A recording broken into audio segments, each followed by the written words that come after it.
Poštovani gradonačelniče, gospodine Čondriću, uvaženi šefe USAID-a, poštovane dame i gospodo, uvaženi gospodarstvenici, zapravo dragi moji sugrađanke i sugrađani.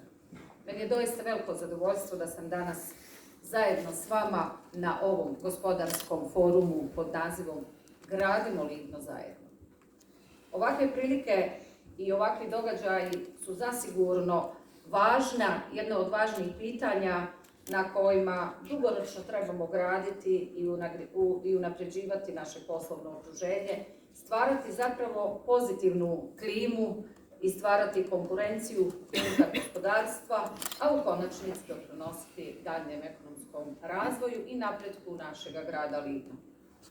Livno je grad doista velikog prirodnog potencijala, zapravo izuzetno dobre geoprostorne pozicije, znači dobrog i bogatog povijesnog i kulturnog nasljeđa, zatim grad ekološko očuvanog okruženja, ali i svakako prostor jednog prelijepog ruralnog okruženja i okoline.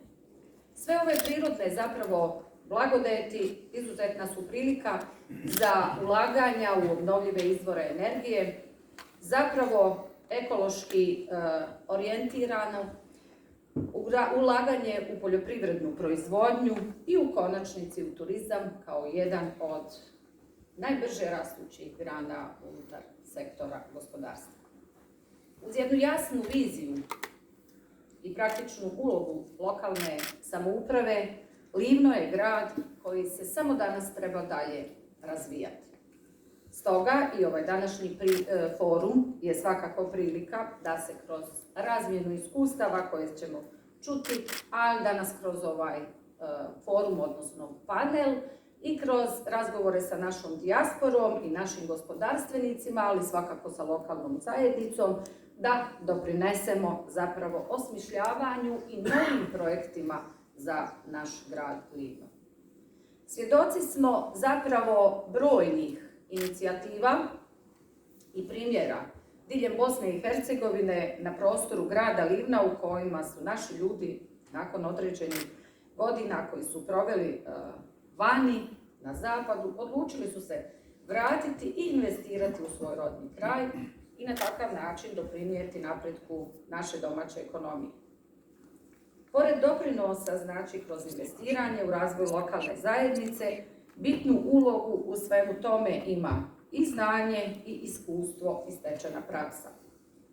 Upravo zapravo ti ljudski i društveni kapital važna su zapravo komponenta za poslovne aktivnosti i sigurno će doprinijeti poboljšanju konkurentnosti u zapošljavanju, a na koncu i ukupnom ekonomskom rastu i razvoju grada Livna. Važnost jačanja veza naših ljudi sa obje strane granice, pored gospodarskog prosperiteta, pitanje je i identiteta, i povezanosti, i zajedništva na koje smo čuli i u samom uvodu ovog gospodarskog foruma od voditeljice i naše gradonačelnice. Stoga, poštovane dame i gospodo, napredak lokalne zajednice je kako naša odgovornost, tako i naš zajednički cilj koji nadam se da svi mi ovdje zajedno dijelimo.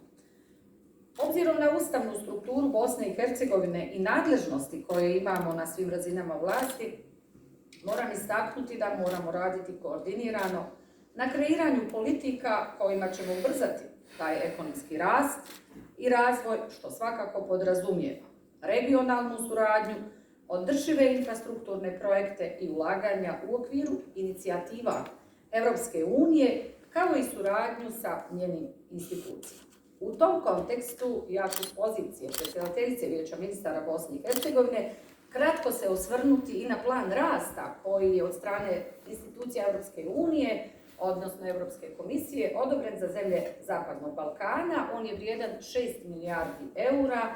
Od tog iznosa 2 milijarde su grant sredstva, a 4 milijarde se ostvaruju sredstva kroz povoljne kreditne angažmane. Od nešto više od 1 milijarde su sredstva koja se odnose na investiranje unutar Bosne i Hercegovine. Cilj ovog plana rasta jeste doista da se omogući zemljama regije da intenziviraju svoje reforme i na takav način doprinesu proširenju rasta i unapređenju svojih ekonomija. Ovo govorim upravo iz razloga što većina ovoga ovisi o svima nama koji živimo u lokalnoj zajednici, odnosno od inicijativa koje će doći sa razine lokalnih zajednica. Od projekata, znači koje kandidira lokalna zajednica, ovisit će koliko ćemo iskoristiti benefita koje nose procesi Europske unije, odnosno EU integracija i mogućnosti koje nam pruža perspektiva Europske unije.